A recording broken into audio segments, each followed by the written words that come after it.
Mrs. Mildred Bishop, who had served the church as secretary for 27 and a half years, retired in January of 1983. Having served as our pastor for 10 years, Reverend Leo King retired in June of 1983.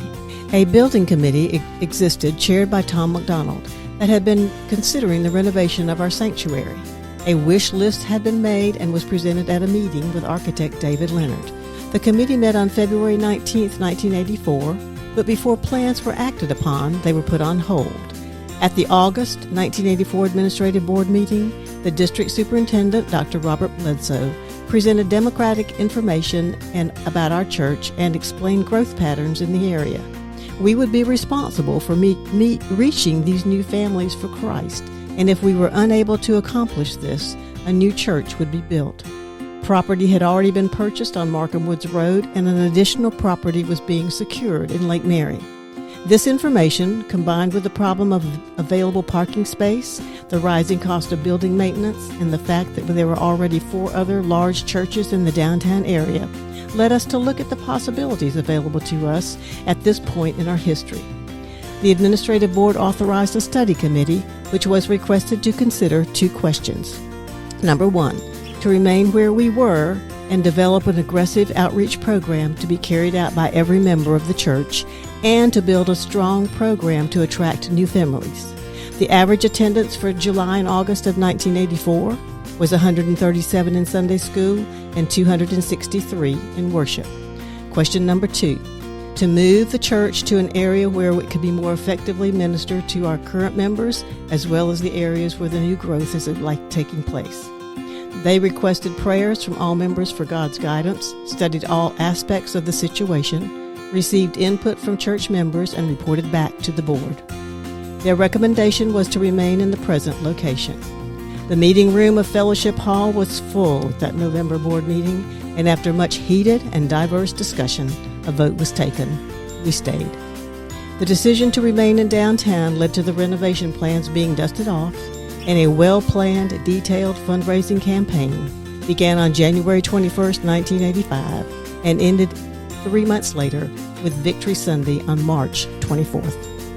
A contract was signed with Witt Construction Company Incorporated on March 19, 1985, with the work to be completed by July 1st of 85, at a cost of $160,922.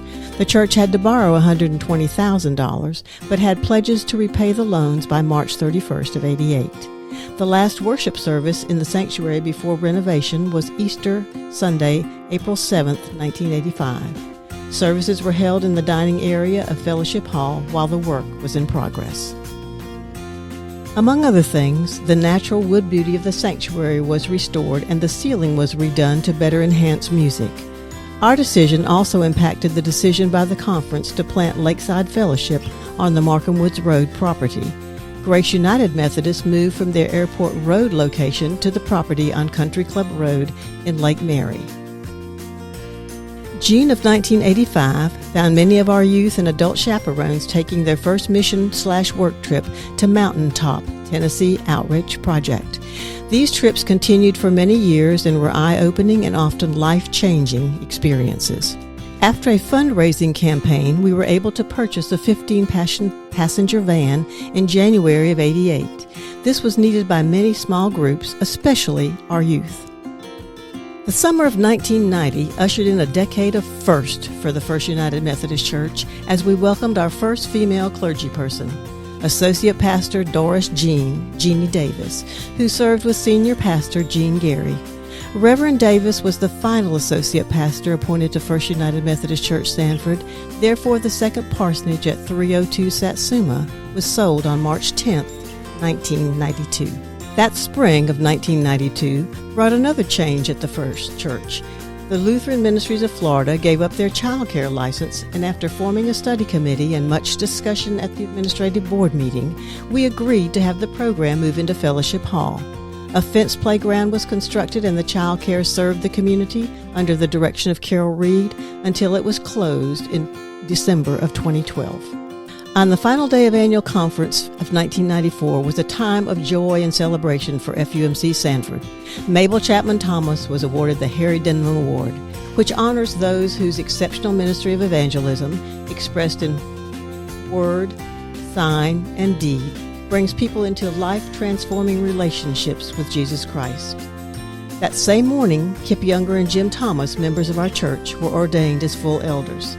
The next morning, in Sunday morning worship, Mabel was honored as our layperson of the year.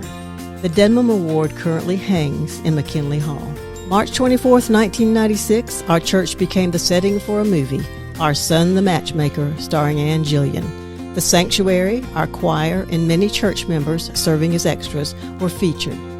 Since the Melvins had chosen to purchase their own home, the parsonage on Paloma was sold in March of 1997.